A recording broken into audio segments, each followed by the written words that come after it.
First card is Bastion of Remembrance. This is an uncommon, 2 and a black for an enchantment. When Bastion of Remembrance enters the battlefield, create a 1/1 white human soldier creature token. So far we've paid 3 mana, and we've got a single 1/1 with no abilities. Whenever a creature you control dies, each opponent loses 1 life, and you gain 1 life. So clearly a build-around card.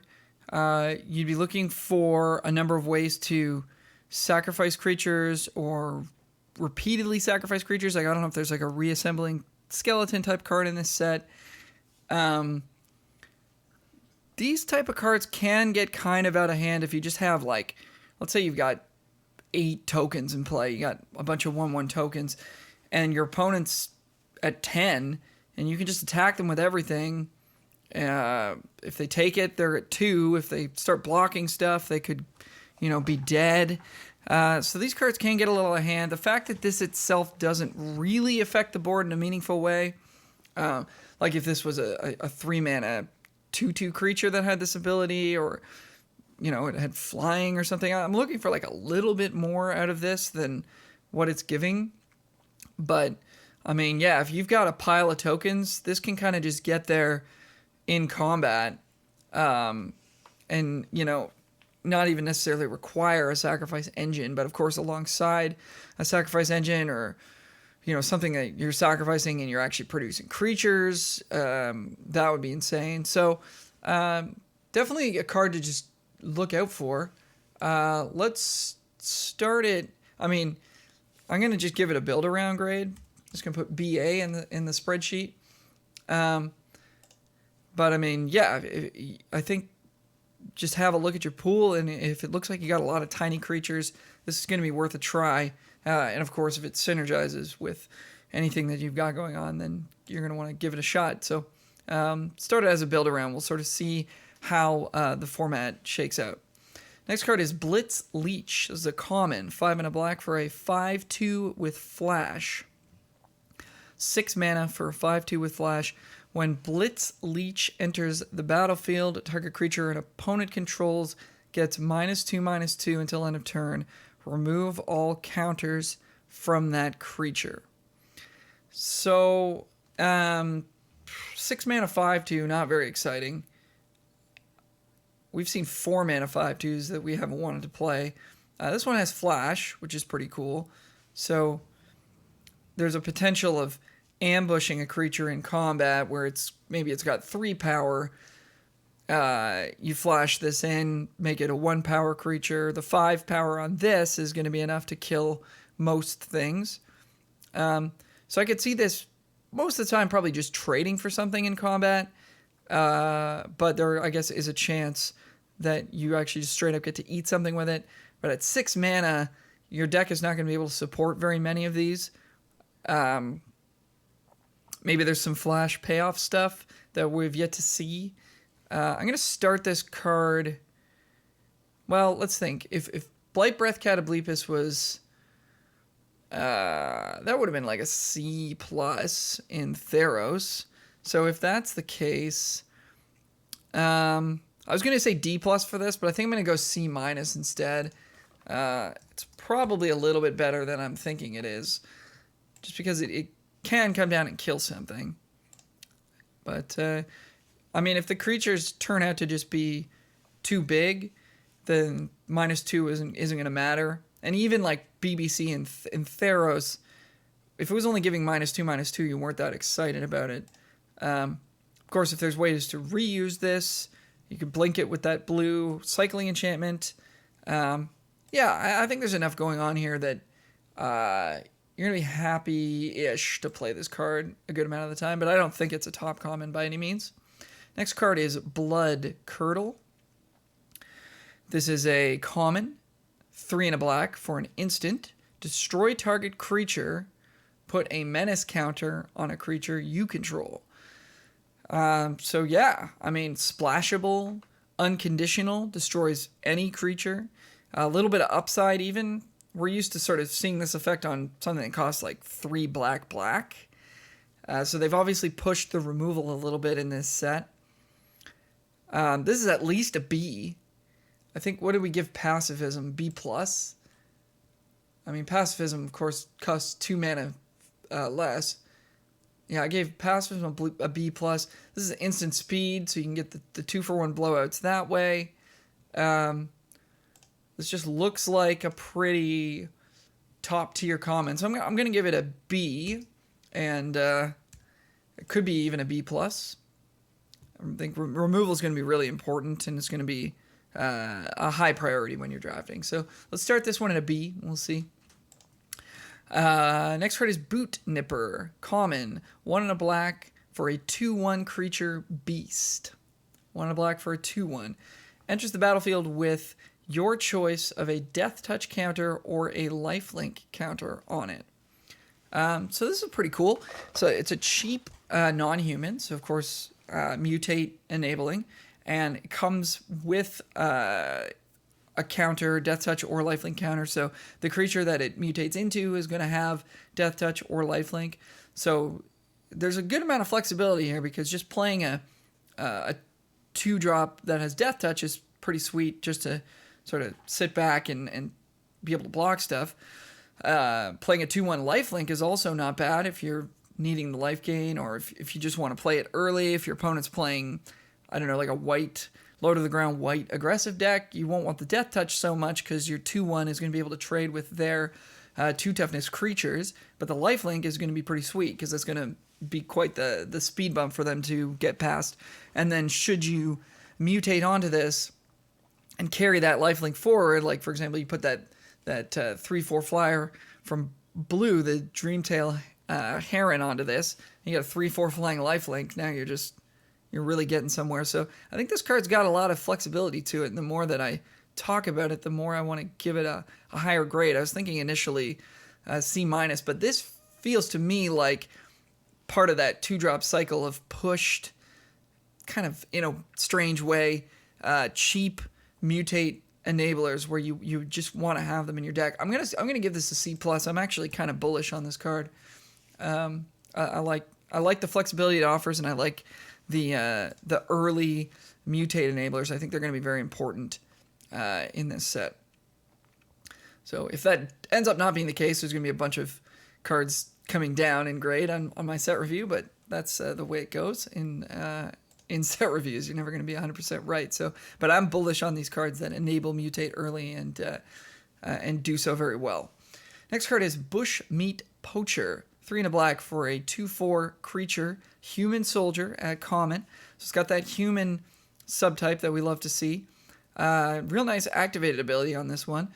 1 colorless, tap, sacrifice another creature. You gain life equal to that creature's toughness, and you draw a card. So lots going on here.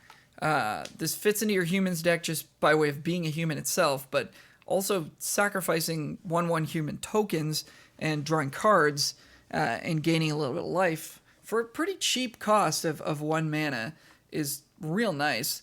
The only sort of snag there is you can't do it multiple times in a turn, and you lose this as a blocker, so you'd want to do it end of your opponent's turn, ideally. And of course, it costs 4, so you can't have too many 4-drops in your deck. There's also potential of a red-black sacrifice thing going on here. One is a really cheap price to pay to get to sacrifice something else. So I think there's a good amount going on with this card. I'm not going to give it a grade higher than C yet, just because on its own, it's not all that exciting. 4 mana 2/4 isn't super good, but in the right deck, you're really going to want this card. But we're going to start it at C.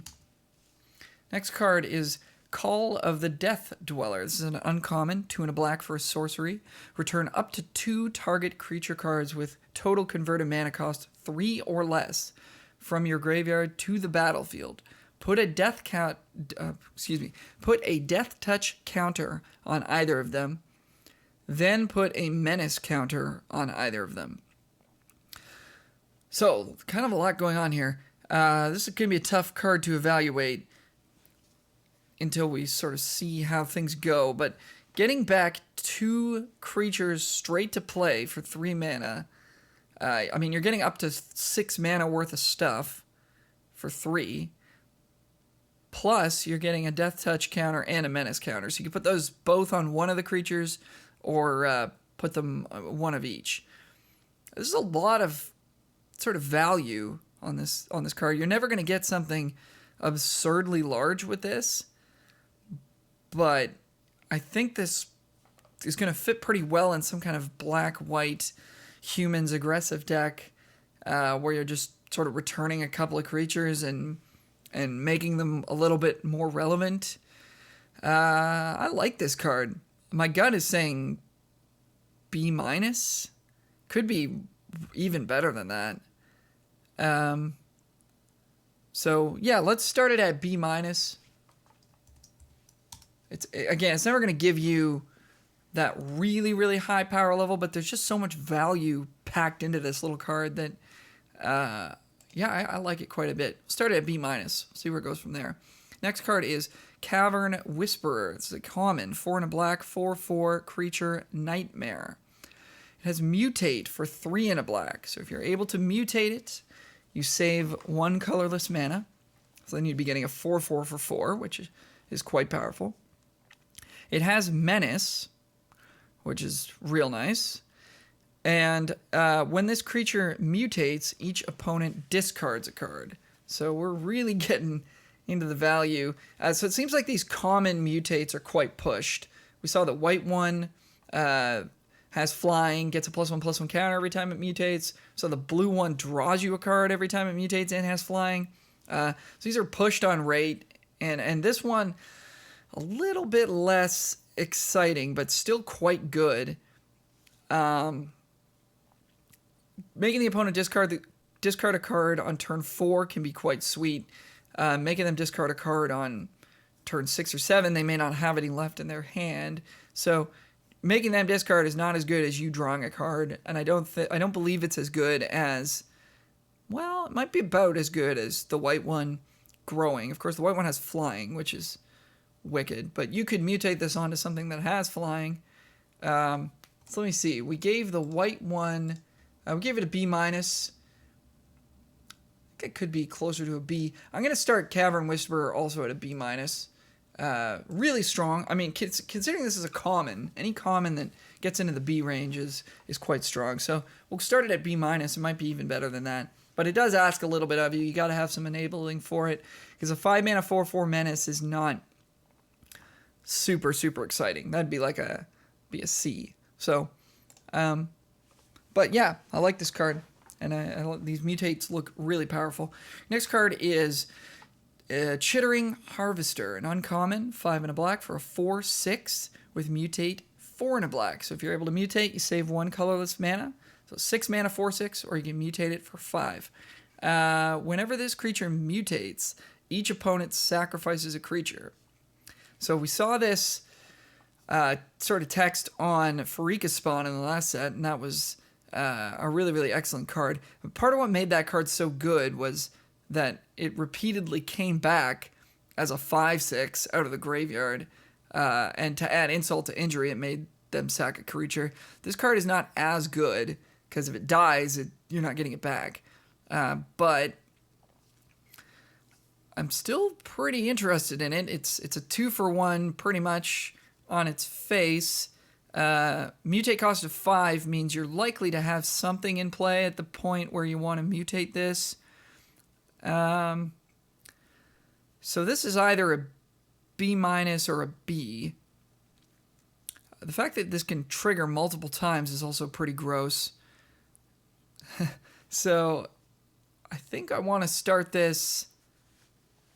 As a B. I mean, maybe I'm just got rose-colored glasses from Pharika's Spawn, which would have probably ended the format as like a B+.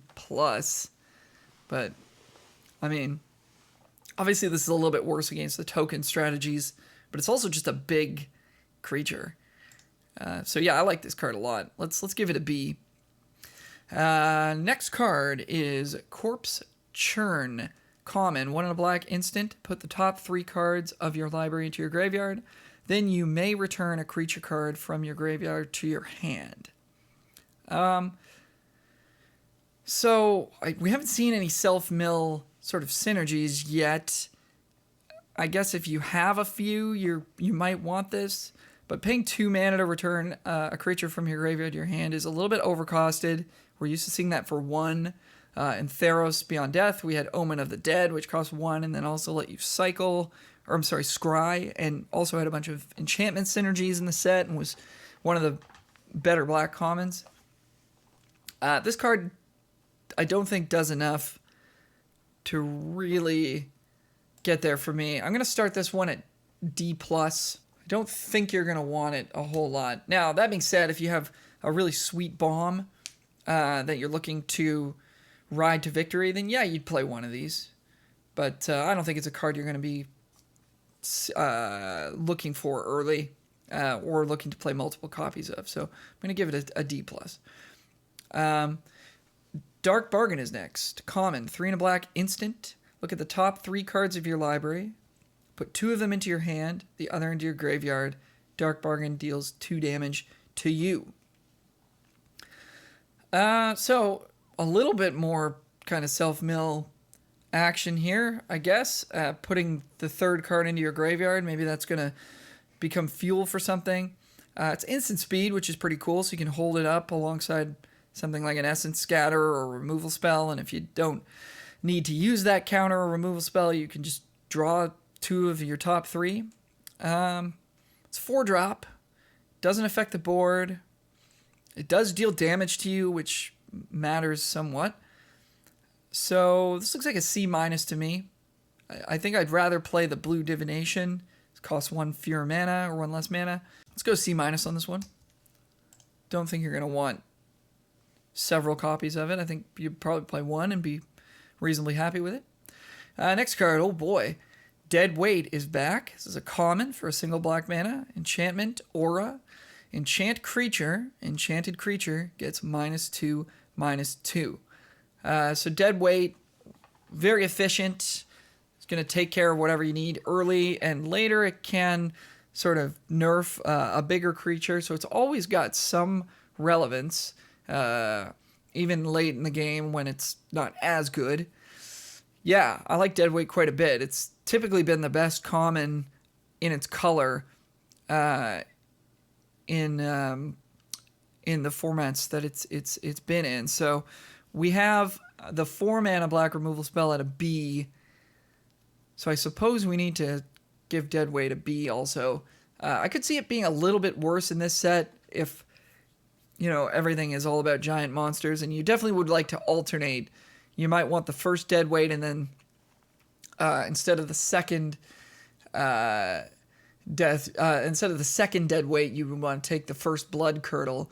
But yeah, let's start it at B. It's a really, really strong, efficient card, and it has late game relevance. Next card is Dirge Bat. This is a rare 2 black for a 3/3 creature bat.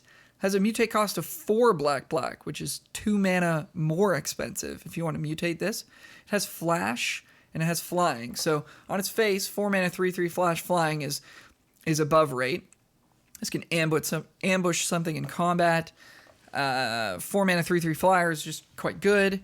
But it's got more text. Whenever this creature mutates, destroy target creature or planeswalker an opponent controls. So if you're able to mutate this, you've got a 6 mana instant speed removal spell that kills anything, even kills a planeswalker, and leaves you with a 3/3 flyer. So yeah, this it's got flexibility. It's good early. It's good late.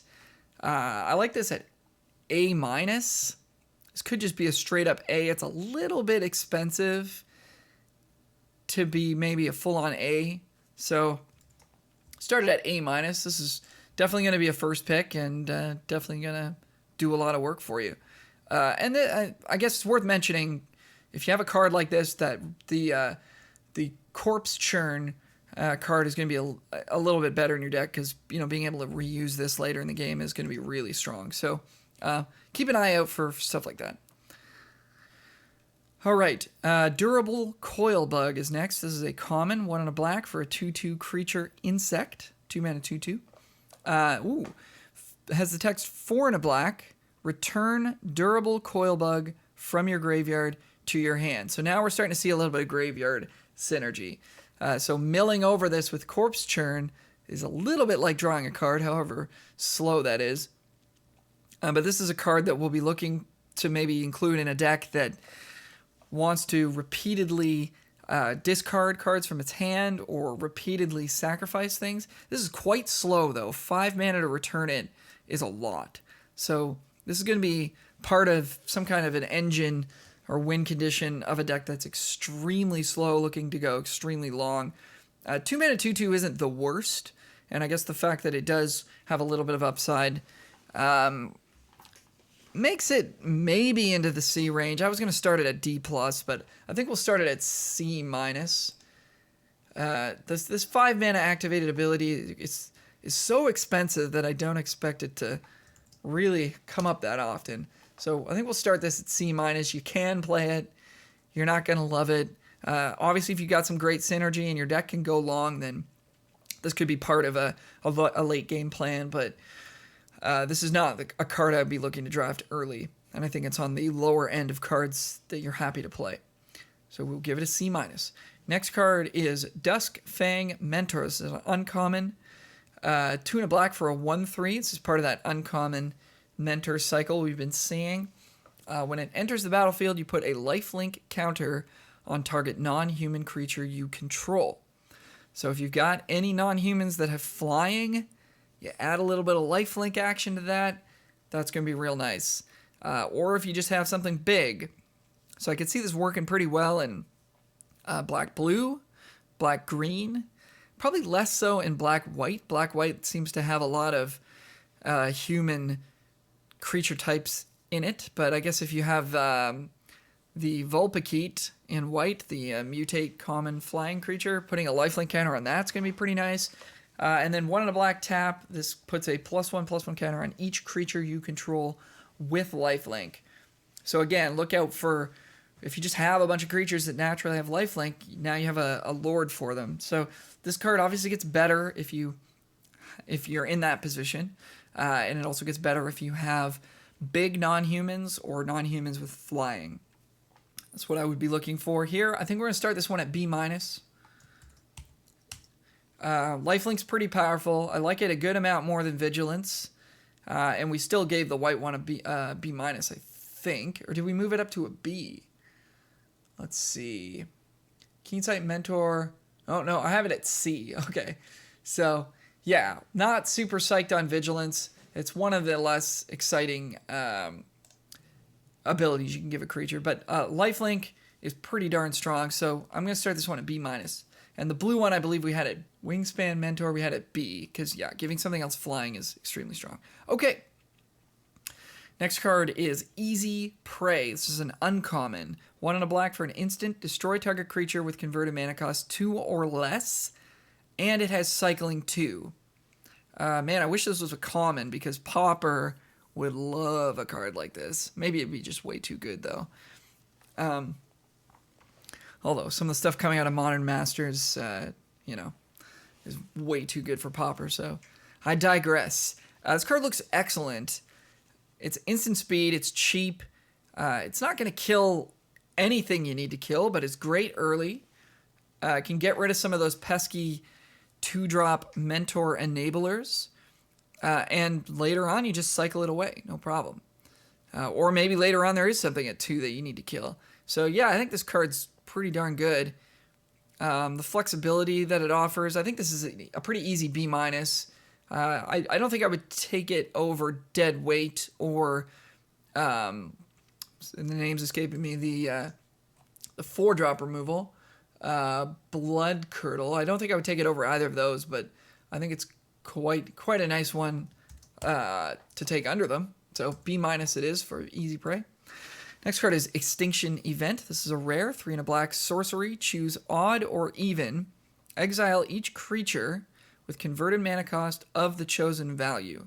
I believe if we're talking about mutate creatures, the creature on top is the converted mana cost of the stack. Could be wrong about that, but just to sort of keep that in mind. This seems really situational. I guess if you yourself, knowing what you have in play, you get to make a choice that benefits you, but you kind of have to be in the right spot where the opponent's got some even stuff, you got some odd stuff, you get to kind of maybe get a 2-for-1 out of this. Or there's something you really need to kill on the other side, and you're happy that this is taking that down, possibly at the expense of one of your own creatures. And maybe you're cleaning up, 1 or 2 of theirs. So that, it seems like this is going to be an even trade, or maybe like a 3-for-2 sometimes. I guess given that you get to choose,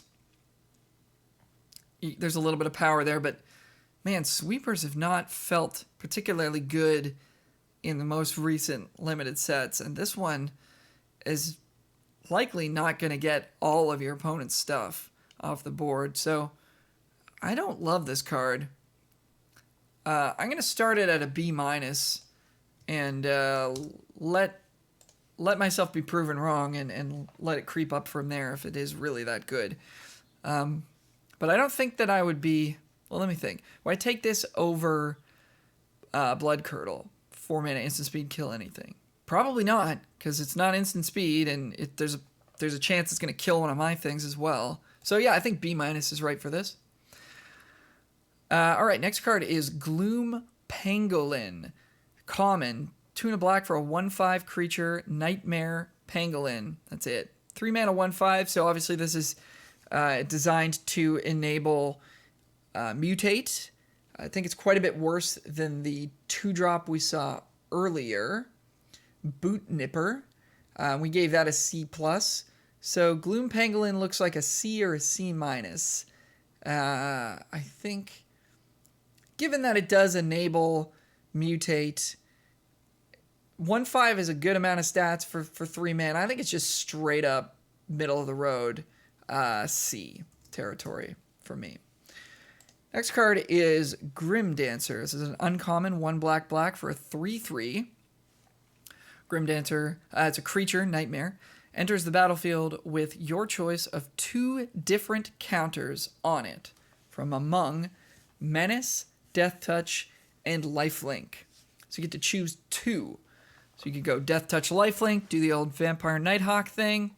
You do Menace, Death Touch, which is quite strong. Force them to block it with 2 creatures, and then it kills them both. Or Menace and Lifelink, probably a little less desirable, but I mean, you get to see what's on the board and make your choices there. Like, if they only got 1 creature out, one of your choices is likely going to be Menace, and then you kind of get to go from there. If you need life, you got it. If you just want to have a threat that's going to be able to kill anything of theirs, you get to do that too. So a lot of flexibility here. A lot of text. 3 mana 3/3 is already pretty dope. 3 mana 3/3 Lifelink would be like a B-, I think. Also consider that you can mutate onto this. Yeah, a 3 mana 3/3 Death Touch Lifelink would be like a bordering on a B. I think this card is easily a B, if not better. If you mutate onto this, it's already got Menace Lifelink, and you mutate like a, I don't know, something big or something with flying onto it. You're really getting kind of out of hand. So I like this card at B. Next card is Heartless Act. Uncommon, 1 and a black, instant. Choose 1. Destroy target creature with no counters on it, or remove up to 3 counters from target creature. So removing 3 counters from something is not gonna be all that great, but it is a nice fail case for this card if there's nothing you want to kill that has no counters on it. I mean, 2 mana instant speed kill something is like an A-, Doomblade level kind of card. 2 mana instant speed probably kill something, or just at least make it a little bit worse. We'll have to see. I mean, there are obviously like a good amount of counters rolling around. I'm going to start this at B. We've seen a lot of stuff that grants counters, but I mean, this is very cheap. It does have some flexibility. It's an instant speed. I want to give it a B+, but I'm a little bit concerned about it not always getting its man. But this will be a tough pack one, pick one if you're looking at this versus Deadweight or versus Blood Curdle or even versus that Sweeper. It's going to take some time to just sort of see how the format develops. And no, I know I keep saying that, but it's the truth. Next card is Hunted Nightmare. This is a rare 1 black for a 4/5 with Menace. 3 mana, 4/5 with Menace. It's a creature. It's a nightmare. You could mutate onto it. Yeah. A lot of stats and a big ability for 3 mana. Of course, there's going to be a drawback. When Hunted Nightmare enters the battlefield, target opponent puts a death touch counter on a creature they control. Well, okay. So let's say they have a creature. This has Menace, so their single death touch creature can't block it. So they gotta offer up something else as well. If they have no creatures in play when you play this, if you're on the play, turn 3, they've got nothing, you play this, you got a 4/5 Menace. I mean, I guess this card gets worse the longer the game goes, because your opponent's going to have more places to put that counter. But boy, that's still a lot of stats. And yeah, I mean, if you just curve into this on 3 and they don't have anything, it's going to be pretty hard to lose. Jeez. I like this card at A- at least. It's not great in the late game. That's the only strike against it, but boy, is that a lot of stats for 3 mana. And it's mutatable. I like this at A-. It could be even better than that. Man, that's an exciting card. I love these like cheap but powerful black creatures that, you know, have some hoops you got to kind of work around. But this isn't even that bad of a drawback. This is like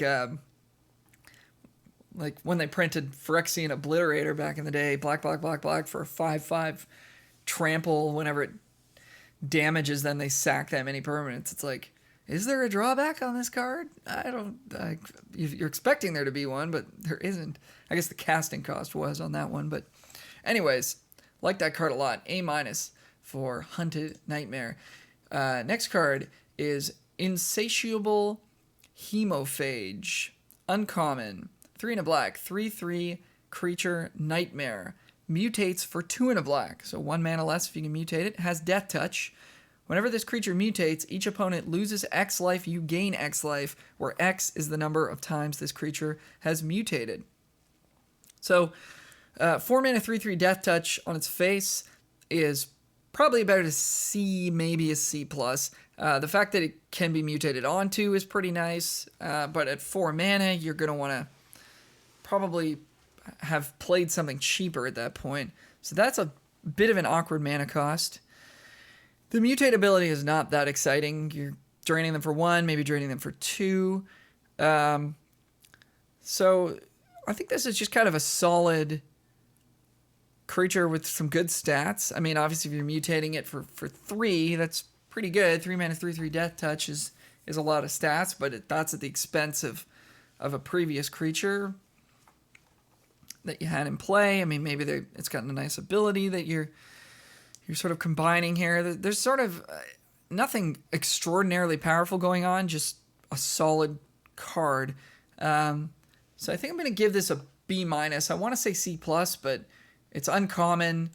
It's got mutate. It's got a lot of text. I think this is probably a B-. But I would take good removal over this, I think. If the pick was between that 2 mana, destroy something, convert a mana cost 2 or less, or this, I think I would take the removal. But very close in power level. Next card is Lurking Deadeye. Common. 3 and a black. 4/2 with flash. When it enters the battlefield, destroy target creature that was dealt damage this turn.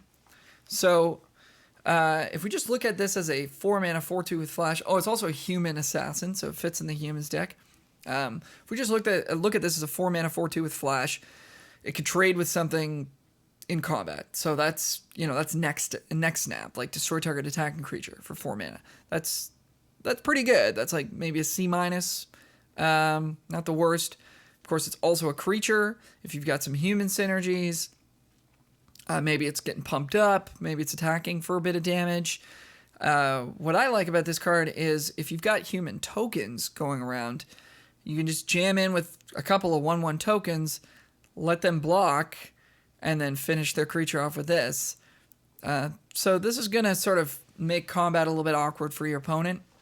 They're going to have to respect it. It is expensive, so you can't carry too many 4-drops in a deck. So I think this sort of all adds up to just being a C. I think without that destroy target creature that was dealt damage, it would be a C- or maybe even a little bit worse. But human synergies, I think there's enough going on here that I want to give this a C. So C it will get. Next card is Memory Leak, common, 2 and a black. Target opponent reveals their hand. You choose a non-land card from that player's graveyard or hand and exile it. I really do like the design that they're putting on these now, where you can take something from the graveyard in case they don't have anything left for you to grab. But this card also has cycling 1. So if there's nothing good for you to grab out of their hand or out of their graveyard, you can pitch this and draw a new card. All that being said, I still don't think this card is good. These cards, these coercion type effects are typically not good.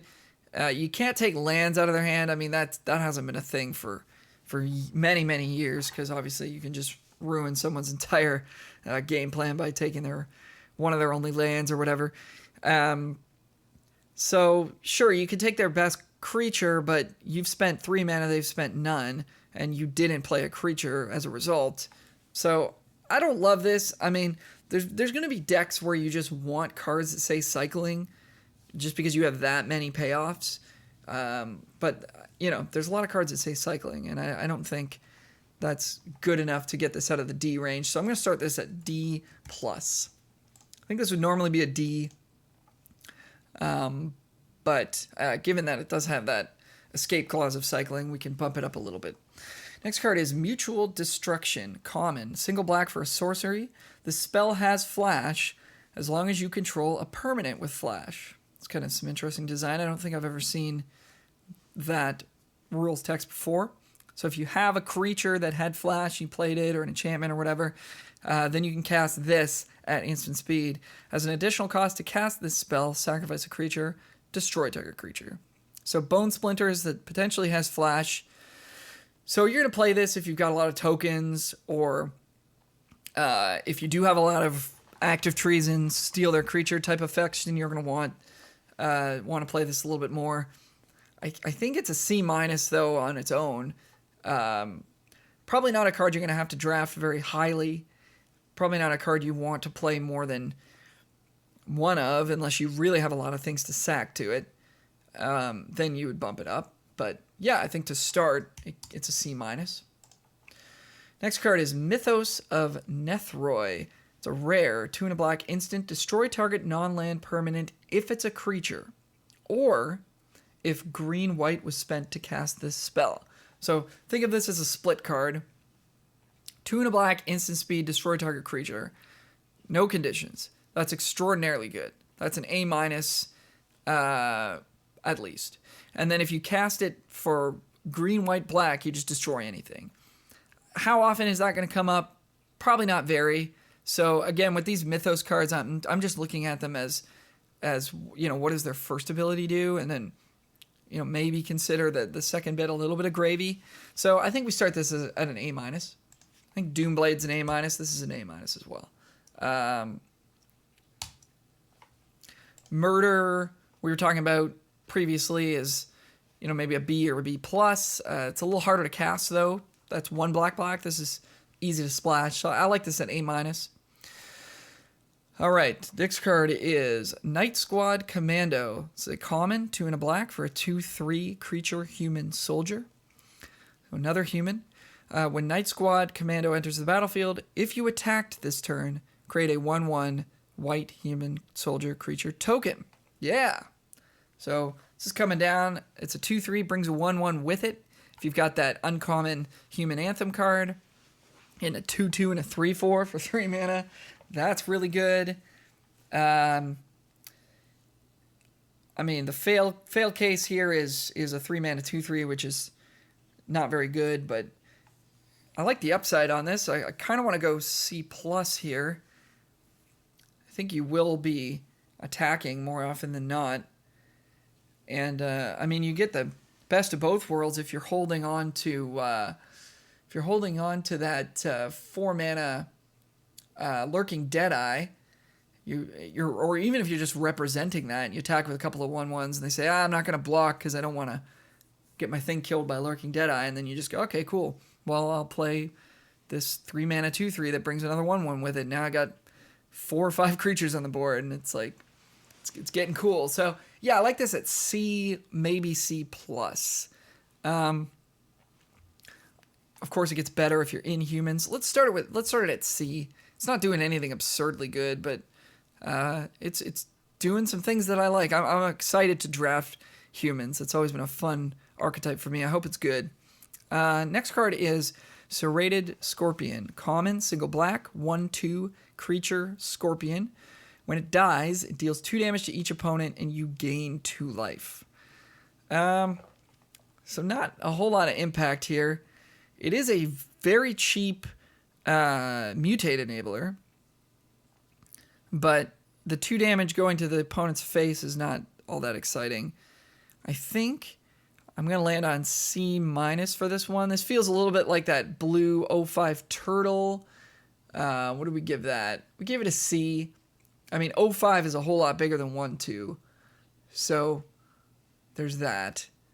But of course the stats don't, carry forward into the mutant creature that you make, but the chances of Aegis Turtle living long enough for you to mutate onto it are a little bit higher than Serrated Scorpion, and it might be able to block a couple things. So yeah, I think I like it a little bit better than this Scorpion. There's going to be matchups where you just definitely want to side a bunch of these in. If they're playing a lot of X1 creatures or 1/1 tokens, this card is going to be great. But I think that all kind of adds up to a C-. There's a couple of, there's at least that 2-drop in black I would rather be mutating onto than this. And even that 3-drop, the 1/5, is a little more reliable. Of course, it costs 3. Premium cards that are actually playable at 1 mana are extremely good because you generally don't have any. There aren't many that fit that bill in your curve, but I just don't see the power level is there for this card. But yeah, maybe if it was a 2/1, I would like it more. I would definitely like it a lot more if it was a 2/1. Anyways, C- for now. Next card is Suffocating Fumes. This is a common, 2 and a black for an instant. Creatures your opponents control get -1/-1 until end of turn, and it has cycling 2. So this is pretty sweet. I mean, it obviously hoses the humans deck to a degree, but there are going to be also situations in combat where you can finish some stuff off with this.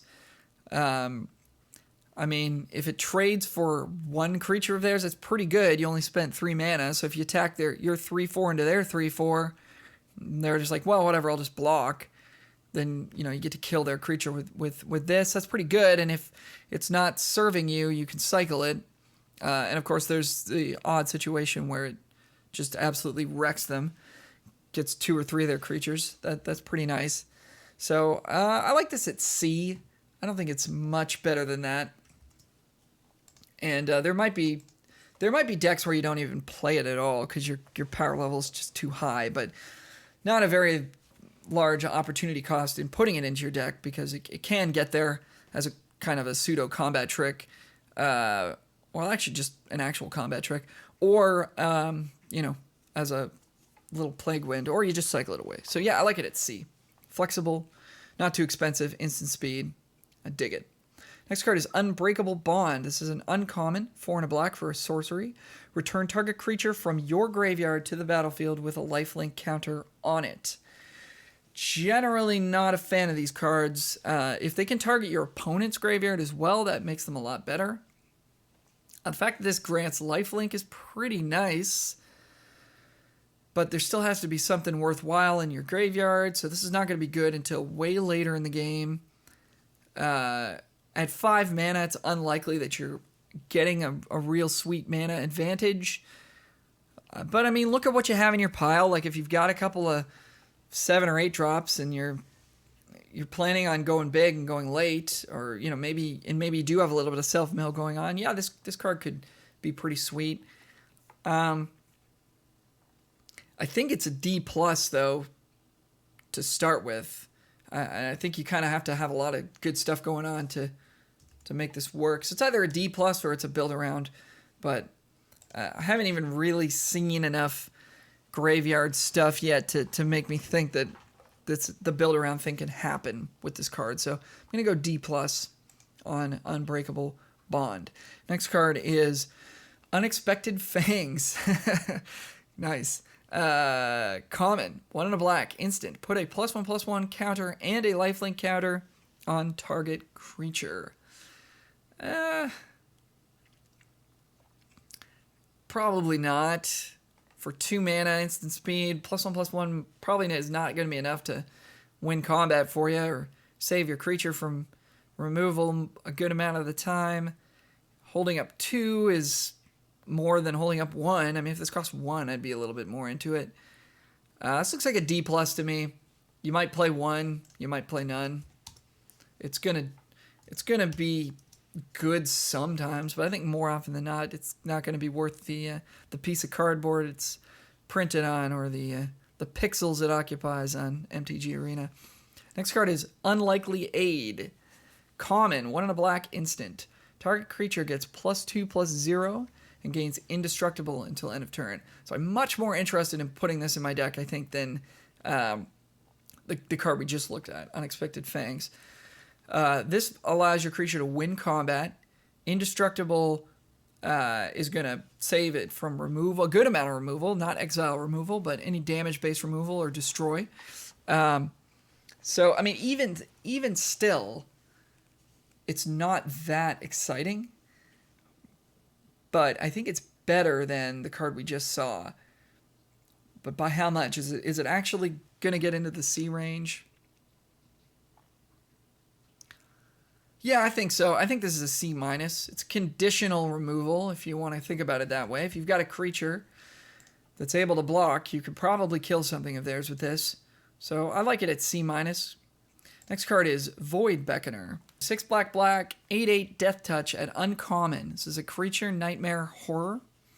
So generally, Death Touch, not the greatest on a giant creature, since the 8 damage is going to kill whatever's blocking it anyways. But if you can put Trample on it, then you're kind of doing it, because the way that works is Death Touch deals the 1 damage it needs to kill the blocker, and then the rest tramples over. But it does have cycling for 2 and a black, and when you cycle Void Beckoner, put a Death Touch counter on target creature you control. So this is kind of like Blade Brand. 1 and a black, instant, target creature gets Death Touch till end of turn, you draw a card. For 1 extra mana, with the potential of, if you draw it on turn 10 or whatever, you can just cast it as a big 8/8 creature, and that's pretty dope. So, I mean, Blade Brand's like a C minus kind of card. This is more expensive, but does have some flexibility. So yeah, I like this at C plus. It could be mutated onto as well. Like if you had a cheaper mutate creature that has flying, you could put it under this, and now you've got an 8/8 flying. So there's some stuff going on here. I'll give this a C plus. Whisper Squad is next. This is a common, single black for a 1/1 creature, human soldier. Again, got that human type that we like to see. 1 and a black. It's got an activated ability. Pay 1 and a black. You can search your library for a card named Whisper Squad, put it onto the battlefield tapped, and then shuffle your library. So this is kind of like a Squadron Hawk kind of collect 'em all card.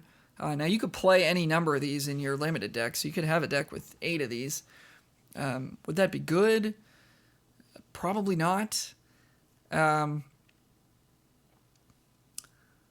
me think here. It's a lot of mana, right? Like, if this said, when it enters the battlefield, search your library, and then just put it in your hand, I think that'd be better. Paying 2 to generate another 1/1. Not super awesome. I'm not really sure. Like, how many of these do you want to play? Because you don't want to draw them naturally ever. Like, if you did play 8, that'd be bad probably, because you just start drawing them. And 1 mana 1/1 is not good. So there's got to be a sweet spot somewhere here. Like, maybe 3 is good. So you're fairly likely to draw 1. And then you can hopefully search out the other 2 before you draw them. I don't know. Yeah, I think this card is bad. I'm going to put it at D+. No, it's not even that good. I'm going to put it at D. And, I mean, somebody out there can maybe do the math and figure out how many you're supposed to play to maximize that ability. But even then, what did you do? If you had 3 of them, you paid 5 mana over multiple turns to get 3 1/1s. Hooray. Can't be mutated onto. Yeah, I don't know. I don't see it. I think this card's a D. Next card is Zagoth Mamba. Uncommon. Single black, 1/1 creature, nightmare snake. It does not have mutate. However, it does have text that says whenever this creature mutates, target creature an opponent controls gets -2/-2 until end of turn. So you got a 1 mana 1/1 that's obviously looking to enable mutate, and it's going to tack on -2/-2 onto whatever your mutate ability of your mutate creature is in the first place. So yeah, I mean, that's a lot of nice things there. And of course, if you repeatedly mutate onto this, you're going to keep getting that -2/-2 ability. So I don't think this is on the level of the removal spells we've seen that have been good. Dead Weight and Blood Curdle, I believe, was the other one, the 4 mana one. But I think this is better than an average common. And again, I think enabling mutate is going to be pretty important. And this has extra, a lot of extra juice on it. So I like B- for Zagoth Mamba. Could see it even being higher than that, but we'll start at B-. Okay, so top 5 black commons are number 1, Dead Weight, with a very close second, Blood Curdle. Number 3, Cavern Whisperer. Number 4, Boot Nipper. Number 5, Night Squad Commando.